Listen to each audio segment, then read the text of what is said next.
Bonjour, bienvenue dans cette vidéo consacrée au déplacement. Et on va faire une série de plusieurs vidéos sur ce sujet.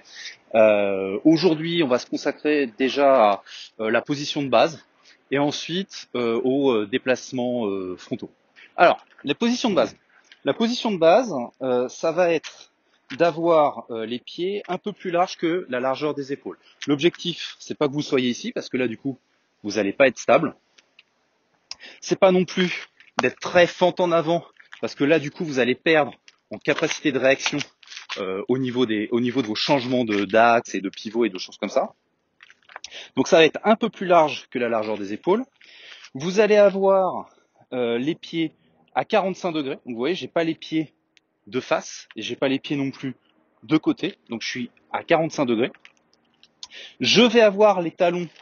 Donc là, je sais pas si vous le voyez, mais je n'ai pas les talons sur la même ligne. C'est-à-dire que, vous voyez, je n'ai pas les talons ici. Mes talons sont légèrement décalés. Ça, c'est un autre élément. Et enfin, chose qui ne se voit pas forcément, je vais être plutôt en appui sur les bols de pied. C'est-à-dire que là, si j'exagère, en fait, je vais être plutôt ici. Vous voyez, je décolle.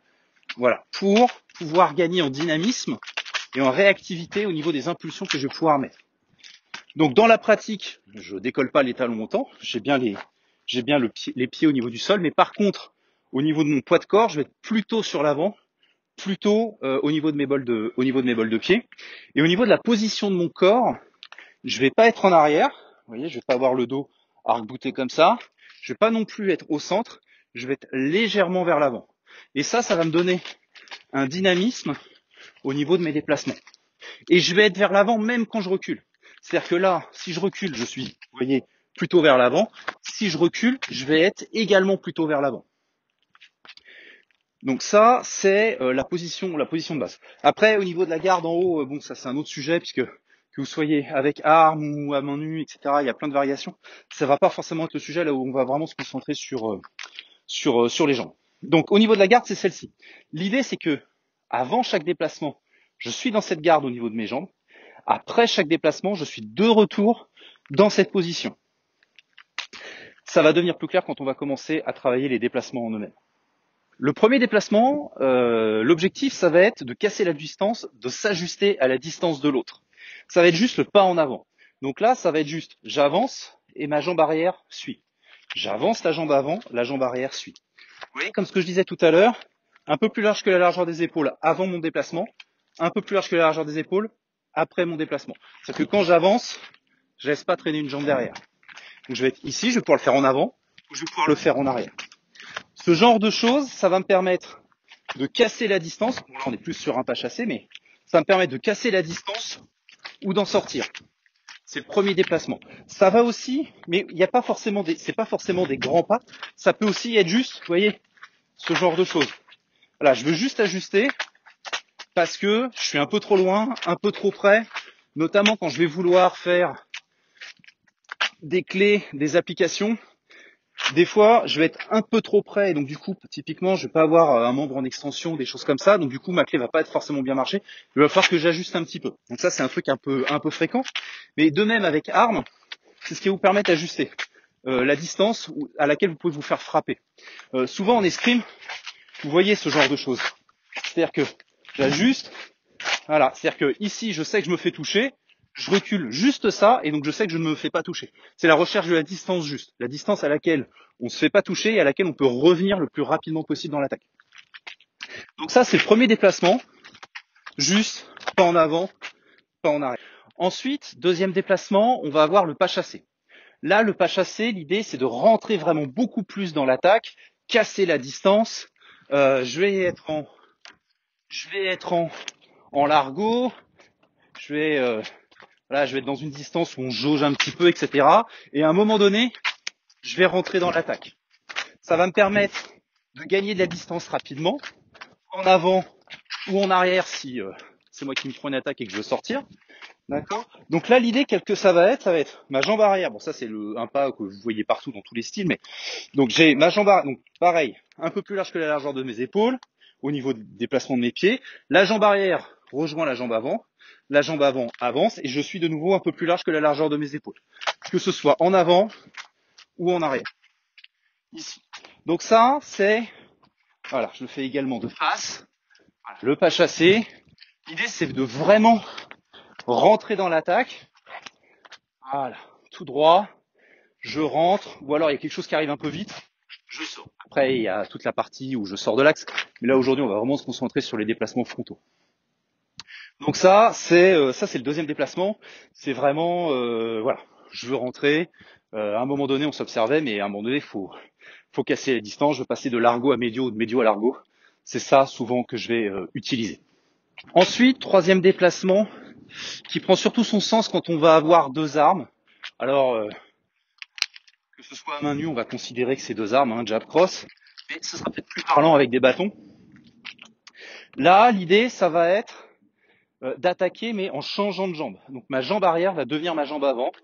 Voilà, donc là c'est pareil, mon idée, c'est de casser la distance pour rentrer, d'accord.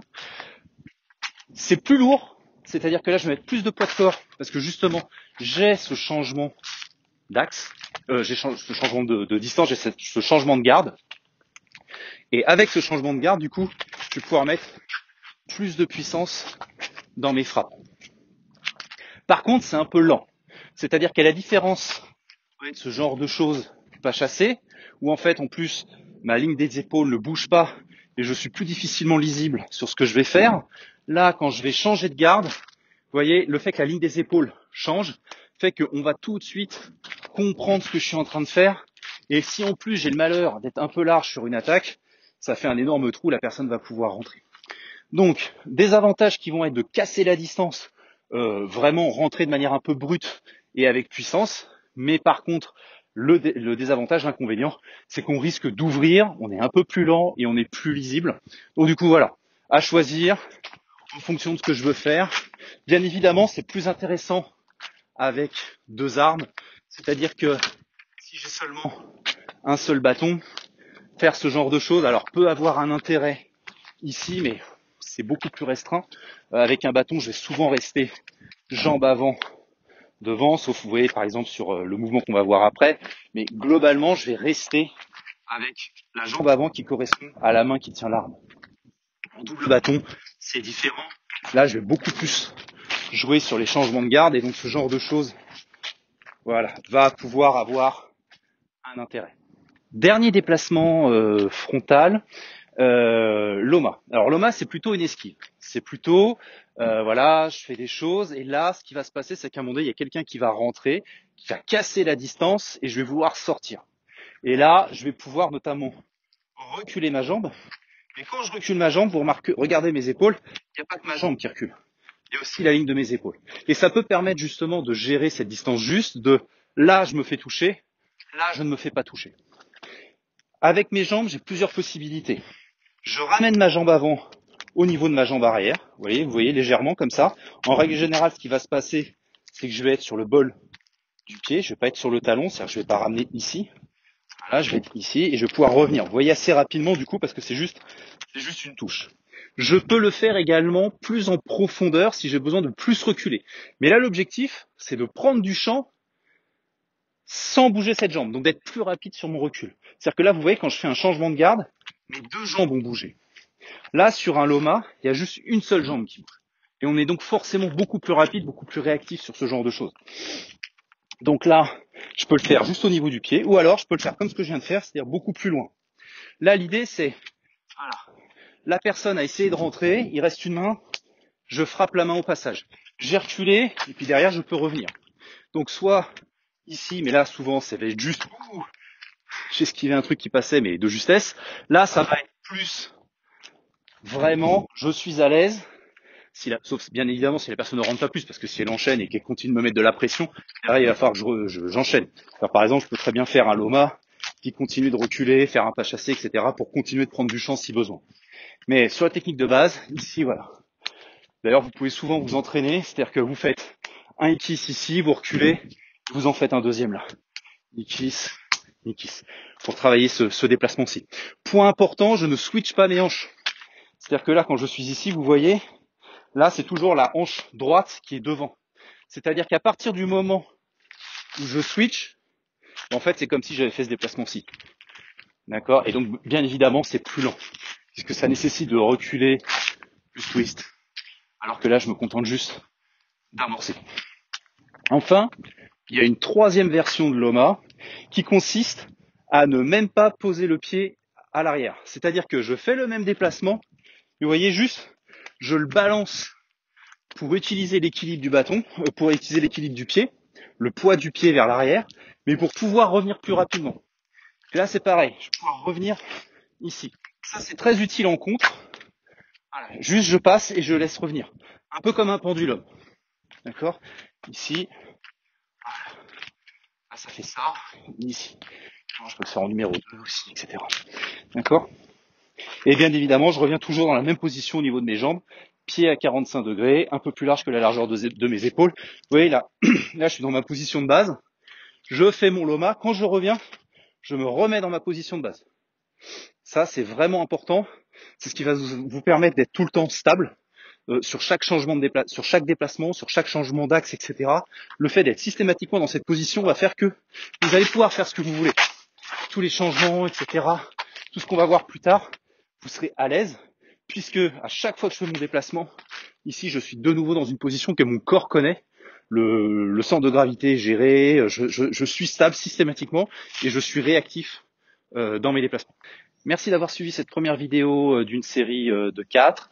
Là, l'objectif, c'est de vous montrer un peu tout ce qu'on peut faire, quel est le panel en termes de déplacement. Dans les autres vidéos, on abordera la partie déplacements latéraux, les déplacements combinés et puis aussi les formes. L'idée étant non pas juste de vous montrer les déplacements, mais de vous montrer aussi à quoi ils servent, quelle est la valeur ajoutée, comment on peut les utiliser en combat. Pas uniquement travailler les déplacements pour les déplacements, mais vraiment par rapport à leur utilité. J'espère que ça vous a plu. À vous de jouer.